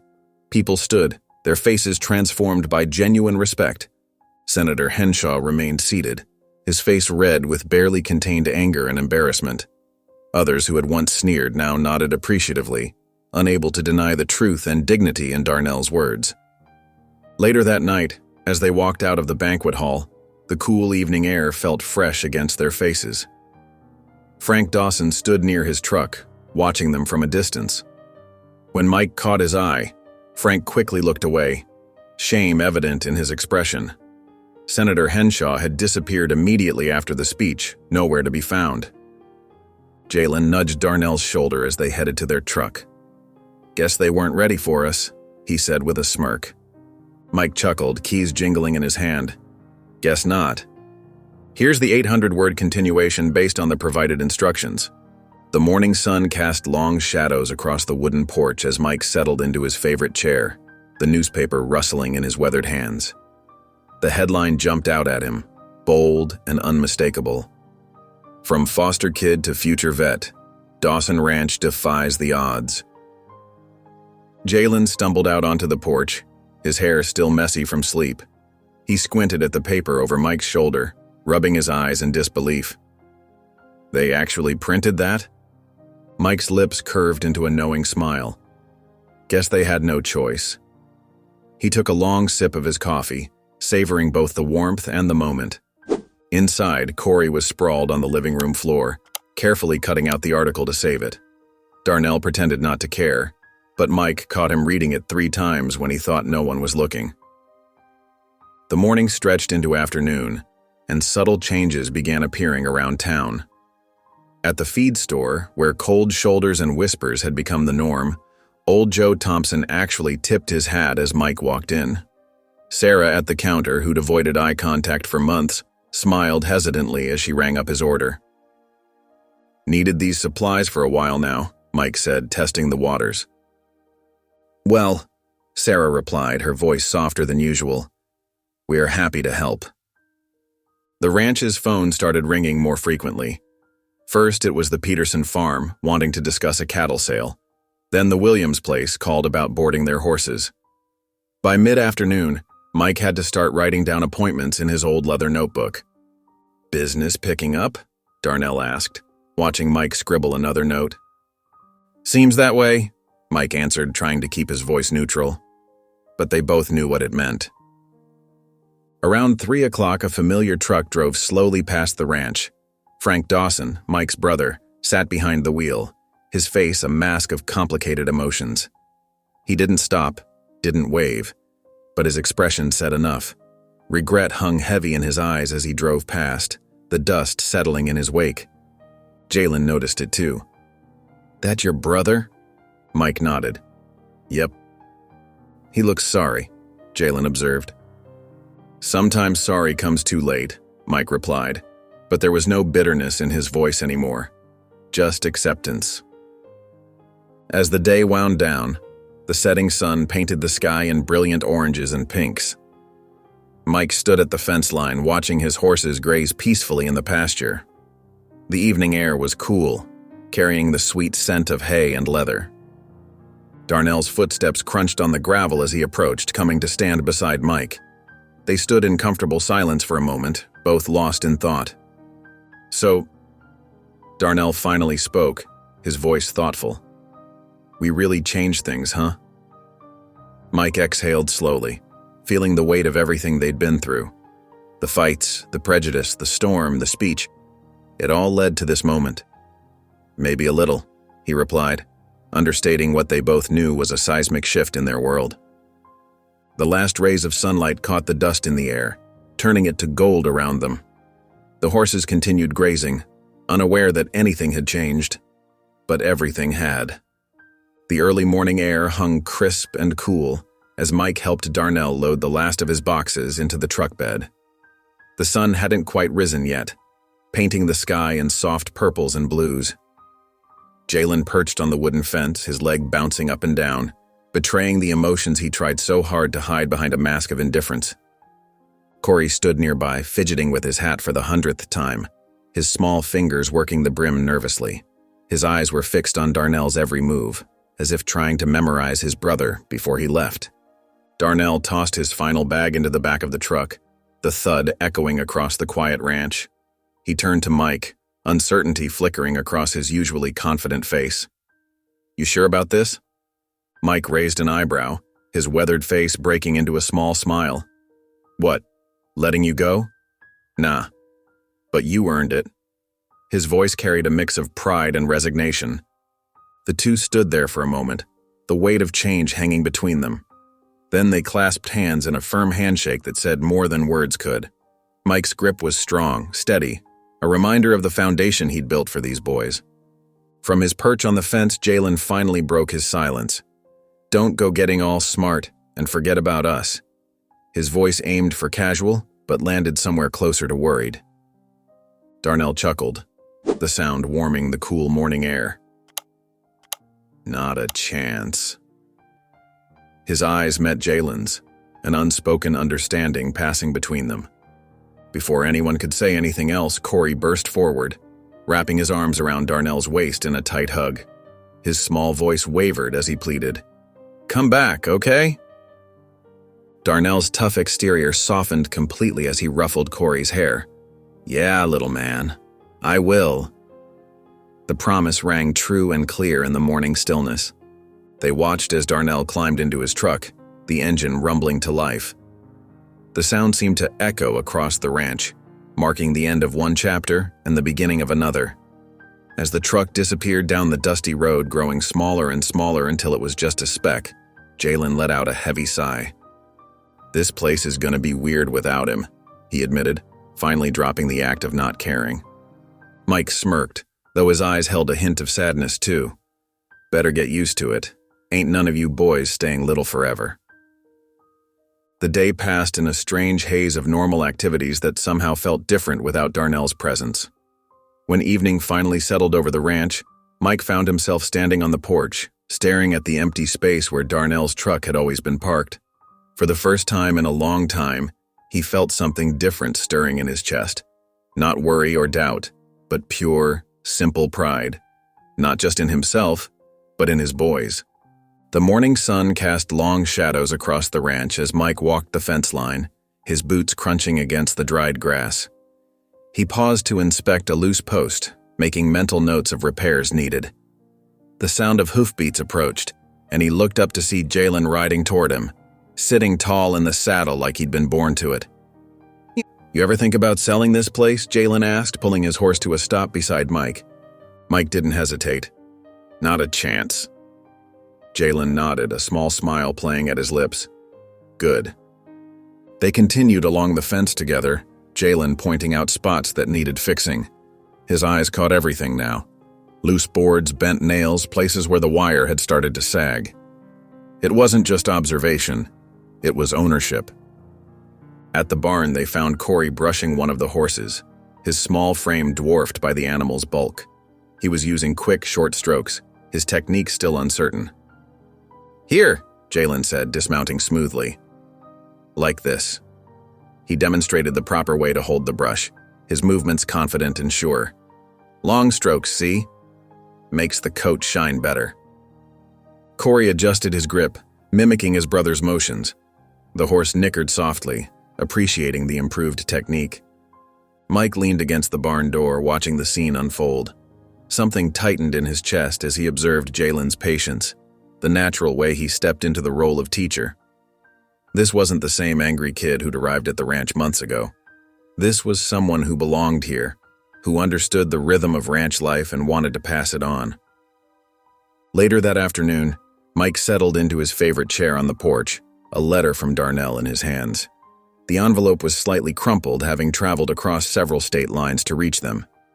Inside, the message was brief but spoke volumes.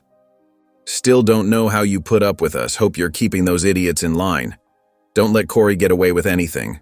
Thanks for everything." Mike chuckled, shaking his head. Damn kid. As the sun began its descent, painting the sky in brilliant oranges and pinks, Mike found himself back on the porch with Jalen and Corey. They sat in comfortable silence, watching the horizon. The distant sound of cattle lowing mixed with the gentle evening breeze, creating a symphony that felt like home. Mike glanced at his boys, because that's what they were now, his boys. And for the first time, he truly believed it.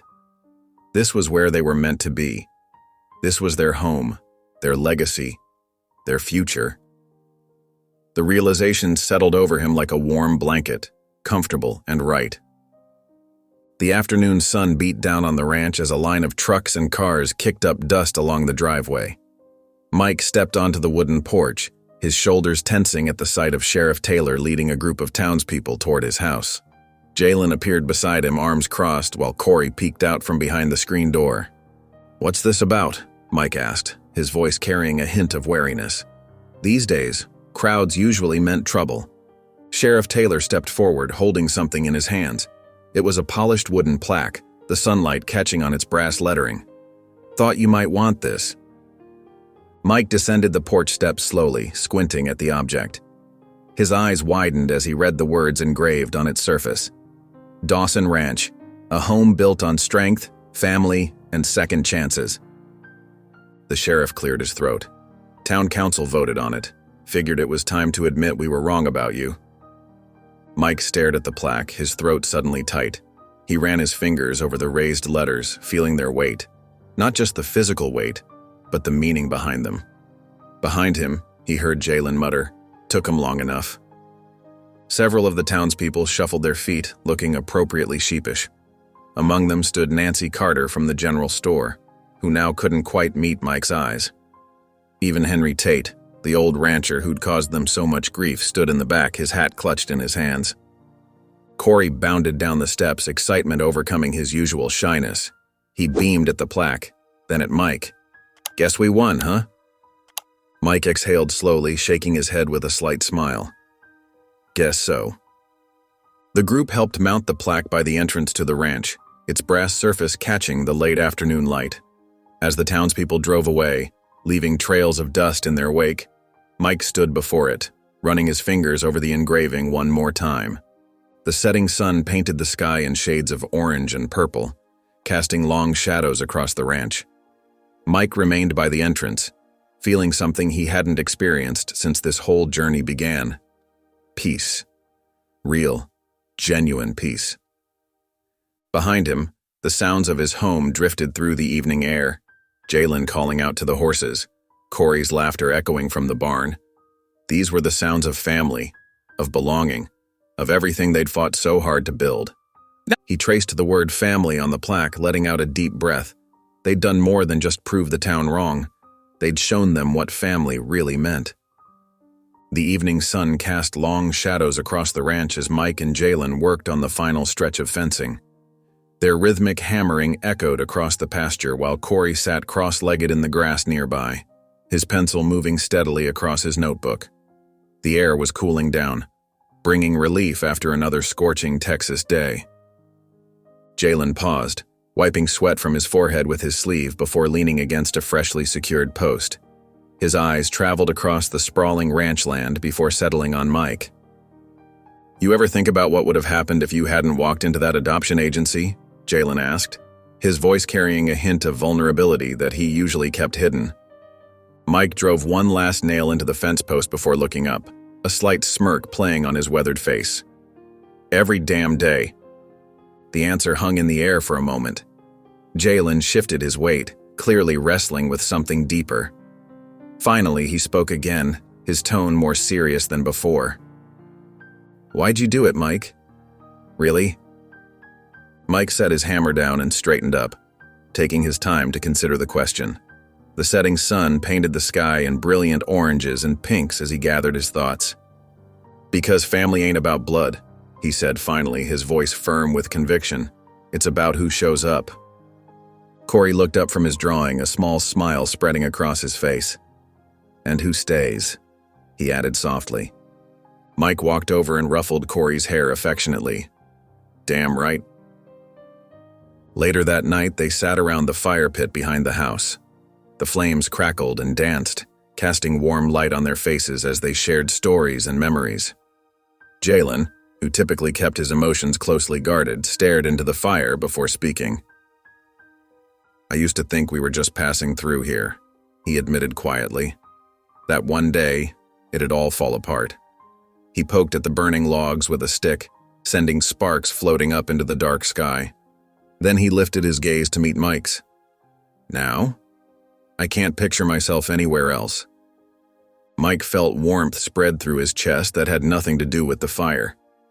That's how you know it's home, kid. As midnight approached, Mike stood alone outside the house.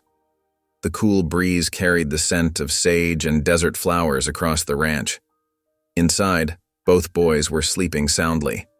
He looked out at the land, the sturdy barn, the newly mended fences, the house that had transformed from just a building into a real home. For the first time in years, Mike allowed himself to fully embrace the truth. This had been the right choice all along. The Texas afternoon sun beat down on Mike's shoulders as he loaded feed bags into his truck outside Thompson's supply store. The town had changed in subtle ways since everything that happened. Fewer cold stares, more respectful nods. He was adjusting the last bag when a familiar voice cut through the air. Mike. He turned, squinting against the sunlight. There stood Frank Dawson, his older brother, looking somehow smaller than Mike remembered. Gone was the swagger, the self-righteous anger. Instead, Frank shifted his weight from foot to foot, his weathered cowboy hat clutched in his hands. Been hearing about what you've been up to, Frank said, his voice rougher than usual. Mike said nothing, just leaned against his truck and waited. The silence stretched between them like an old fence wire, taut and ready to snap. Frank cleared his throat, his eyes fixed on his scuffed boots. I was wrong, Mike. About what? Mike's voice remained neutral, giving nothing away. Frank looked up then, meeting his brother's gaze. His face showed every one of his 52 years. All of it. The boys, the ranch, everything I said. The words seemed to cost him something. The afternoon traffic hummed behind them. A bell jingled as someone entered the store. Mike studied his brother's face, the same stubborn jaw they both inherited from their father, but something different in the eyes now. After what felt like ages, Mike gave a single nod. You staying for dinner?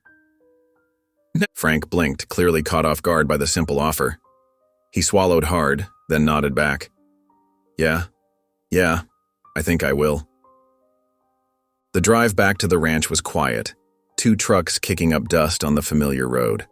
When they arrived, Jalen and Corey were on the porch. Their faces hardened when they saw Frank, but Mike gave them a subtle nod. The kitchen filled with the smell of pot roast and fresh bread as they sat around the old oak table. At first, the boys were stiff, watching Frank with wary eyes. But as the meal progressed, the tension began to ease. Corey told a story about his horse, and even Jalen cracked a smile at Frank's comment about Mike's terrible cooking. Mike watched as Frank's eyes moved from face to face around the table. He saw the moment his brother truly understood what he'd been fighting against. Not a threat to their way of life, but simply a family. Different from what they'd known, maybe, but no less real. As Jalen and Frank discussed cattle prices, Mike caught the look in his brother's eyes. A mixture of regret for the time wasted and admiration for what had been built here, despite all the opposition. Frank's hand trembled slightly as he reached for his water glass, and Mike knew his brother finally saw the truth that had been there all along. The morning air was crisp and cool as Mike stepped onto the wooden porch, his boots making familiar creaks against the weathered boards. The sky was still dark, stars scattered across the heavens like diamond dust. He heard the soft sounds of movement near the barn and spotted Jalen's silhouette, already working with one of the horses. Mike watched for a moment, pride swelling in his chest at how natural Jalen looked now, his movements confident and sure as he adjusted the saddle straps. Gone was the angry, defensive boy who'd first arrived at the ranch. In his place stood a young man who knew exactly what he was doing. "You got somewhere to be?" Mike called out, his voice carrying across the pre-dawn quiet. Jalen looked up, a slight smirk playing at the corners of his mouth. "Figured you might want to go for a ride." They rode in comfortable silence as the sun began its slow climb over the horizon. The landscape transformed around them, shadows retreating, colors bleeding into the world like watercolors on canvas. Oranges and purples painted the sky, while the grass below their horses' hooves sparkled with morning dew. Mike felt something settle in his chest, a piece he hadn't known he was missing. This was how it used to be with his own father, before the drinking, before the anger, before the walking away. Just two people, horses in the open land. No need for words. They climbed higher, following the natural rise of the land. Jalen's horse nickered softly, and he patted its neck with practiced ease. Finally, he broke the silence. "You ever think about what's next?" Mike considered the question, watching a hawk circle lazily overhead. "Didn't think I'd get this far." Jalen's grin was bright in the morning light. "Guess we keep going then." They reached the highest point of the ranch, their horses standing side by side. From here, they could see everything. The barn, the house, the fields stretching out toward the horizon. The land that had become more than just property. The place that had become home. Mike took a deep breath, letting the morning air fill his lungs. "Yeah," he said quietly. "Guess we do." They stayed there for a while, watching the sun climb higher in the sky. When it reached its peak, they turned their horses toward home, riding side by side, their shadows short beneath the midday sun. The TV hummed softly in Mike's living room as he settled into his worn leather chair, the same one he'd been sitting in when he first saw the boys on the news 2 years ago. Corey, now 11, curled up next to him like a cat, while Jalen leaned against the doorframe, trying to look casual but unable to hide his anticipation. The annual Texas Cattlemen's Banquet filled the screen, all suits and ties and polished boots. But Mike only had eyes for one person, Darnell, standing tall on that stage in a crisp black suit, accepting the award for Outstanding Veterinary Student. "Ladies and gentlemen," the announcer's voice boomed through the speakers, "this young man has shown exceptional dedication to veterinary medicine. His work with large animals, particularly horses, has impressed every instructor. His research paper on innovative treatment methods for equine injuries is already being discussed in professional circles." Mike's chest swelled with quiet pride. He remembered Darnell's first day on the ranch, how naturally he'd taken to the horses, that spark in his eyes when he admitted his dream of becoming a vet. "Bet Henshaw's losing his mind right now," Jalen smirked, his eyes glued to the screen. Mike chuckled, low and satisfied. "Bet he is." The camera panned across the audience, and there they were, Senator Clayton Henshaw, Henry Tate, and even Frank Dawson. Their faces told the whole story. Henshaw's usual smug expression had been replaced with something like disbelief. Tate kept adjusting his collar, clearly uncomfortable. And Frank? He just stared, mouth slightly open, as if seeing his nephew for the first time. On screen, Darnell gripped the podium, his voice steady and clear. "This award isn't just mine," he said. "It belongs to my family. To my brothers, Jalen and Corey. And to Mike Dawson, the man who taught me that sometimes the biggest dreams come true on the smallest ranches." Corey beamed, sitting up straighter. "That's our brother." As the sun began to set, casting long shadows across the ranch, Mike stepped out onto the porch. The air was cooling, carrying the scent of hay and horses. Jalen joined him, hands stuffed in his pockets. "So what now?" Jalen asked, his voice carrying a hint of that old uncertainty. Mike exhaled a slow, contented breath. "Whatever the hell we want." They both grinned, looking out over the land that had become so much more than just a ranch. No one was laughing anymore. If you enjoyed the story of Jonathan, I handpicked this next story that you will enjoy. Please don't miss this one. Click here to watch it.